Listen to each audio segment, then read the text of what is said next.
Hello guys, good morning. Naglilinis naman ako guys, usual. Wala naman ako ibang gagawin guys kasi wala na yung mga anak ko nasa school na. Kaya, alam nyo na naman, naglilinis na naman puli ang inyong inday. Wala na sila eh. Maglinis muna tayo guys ha.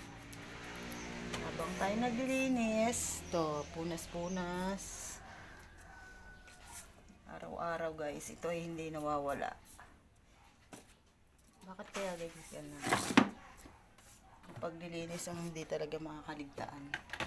Kahit anong busy natin sa trabaho, ito talaga lagi nating inuuna ng bahay, linisin.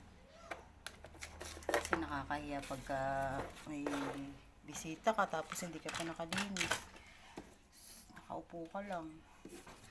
Ayun, habang nagsiselfone, hindi, syempre dapat gumagalaw na rin. Ayan. Dami kong punasin. Kahapon kasi guys, hindi ako naglinis. Medyo tinatamad ako kumilos. Kaya ako nagwalis. Ito lang.